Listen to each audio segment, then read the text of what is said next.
Kari maramgidamagta miyamna Parlaygi nga hairagasu khangnaba Oarfish hariba nga asi Prithibi asida amuk thoklakpada mipaiba pakhatpa faunaribano.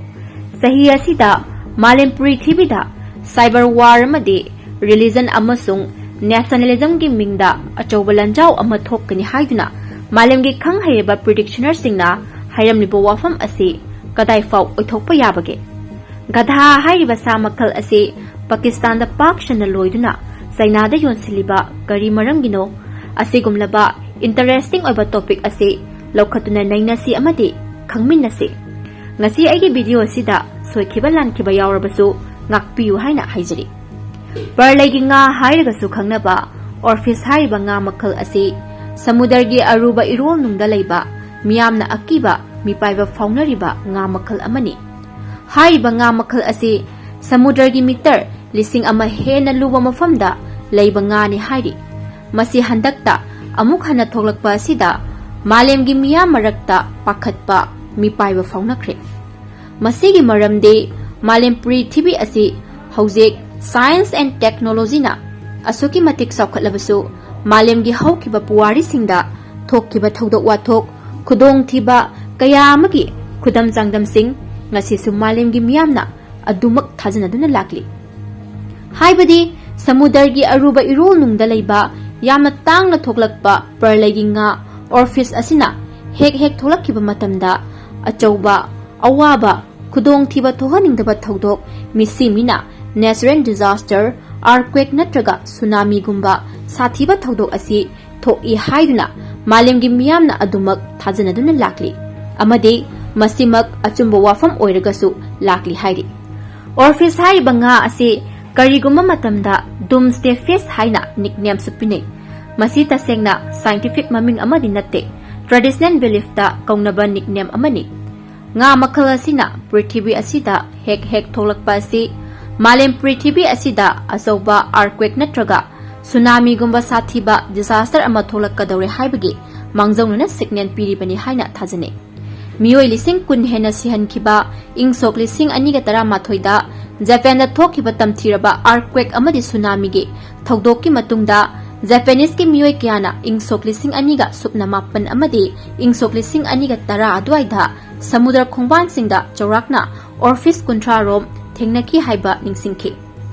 Japanese sanabida Oarfish ase achouba disaster earthquake natraga tsunami gumba lakkani haibage khudam amani haina thajane. Maram aduna miyamna Oarfish ase disaster ase thokdringai gi mamangda warning biba khudam ni haina khalami. Masi meter 13 haibadi foot kuntra ka taruk fauba sang bangani masina malemda khwaidigi sangba sarugi nga oihali. Masigi akiba pokhanba maming amasung mawong matau asi leiragasu masi miyoibada khudong thiba amata leite. Handakta Tamil Nadu amadi Australia ge samudra khongpan singda tholakhiba Oarfish hairiba parlaygi nga ase foot kuntra muk sangi hairi. Chahi asida Malem Prithibhi sida cyber war amadi religion amasung nationalism gi mingda achouba lanjau ama thokkani haiduna malemgi khanghairaba predictioner singna phunglamkhre. Masi kadai fauba oithokkadouribano. Malem Prithibhi asida tungda tholakani hairamba wafam sing sungkhraba predictioner sing adugi maming oina pallabada Baba Banga, Nostradamus, Atho Salome, Nicholas Angelona chingba predictioner sing asigi matung ina chahi asigi haibadi ingkumja lising aniga kunmanga loshilakpa adwai faubagi manungda malemda achouba lanjau ama thoklakani haiba sini. Haiba lanjau asida moral lejatraba micham kayagi punsi loikhiba yabagi akiba lei haina phongdoklamba sini. Karigumba malem asida lanjau asi thokpa daragadi North Atlantic Treaty Organization NATO gi leibak sing haibadi Europe amasung North America da leiriba country kuntra asida chauna amang ata tholakani hairamba asini.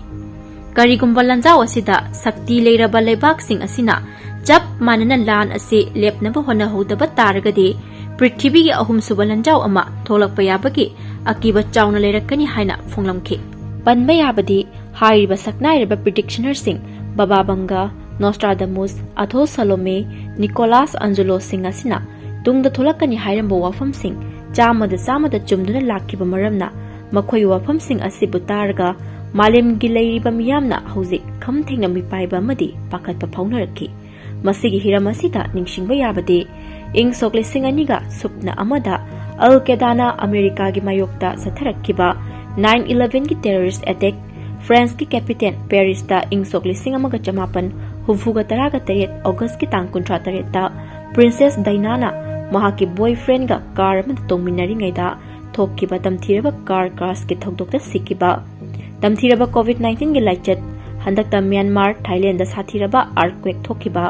Queen Elizabeth sikiba haiba thodok mayam asi soidana tholakani haiduna phongdoklam khraba wafam ngaktani masigi achamba wafam sing asigi matungda haujikna ahum subalanjau ama tholakpa yabagi akiba lei haina lakliba sini gadha haiba sa makhal asi haujik Pakistan da masing khangdana pakshana loirakli haiba sa asi Pakistan da masing yamne hengat hanbata Pakistan ki Prime Minister Shehbaz Sharif mai pakre Gadha haiba sa makhal asi Pakistan da masing yamna loiduna China da amuk yonsilli kari maram gi damakta Pakistan da ki China da gadha sing asibu leiribano hairigade haiba sa asi unsa asi China da makhal makha kya gi ariba anna laying traditional gi oiba hidak sembada China da demand yamna lei China da leiriba inak khunba miyoi sing amadi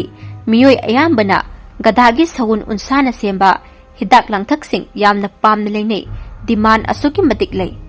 masina maram oiraga chahi amada yamdrabda China na Pakistan dagi leppa leitana gadha lak leiri China da gadha gi demand mayam asi piba ngamnaba hotnabada Pakistan da chahi amada chorakna gadha lak 59 muk hatli hairi gadha haiba sa sigi sagun unsa amadi sadum sing asina miyoibagi unsa fagat hanba igi ichel fagat hanba amadi angang pokpagi sang hengat hanbada China da pak shana sijinai maram asina China da gadha gi demand sing hengalakpa sina Pakistan khakta natana Africa gi leibak sing dagi masing yamlaba gadha sing lei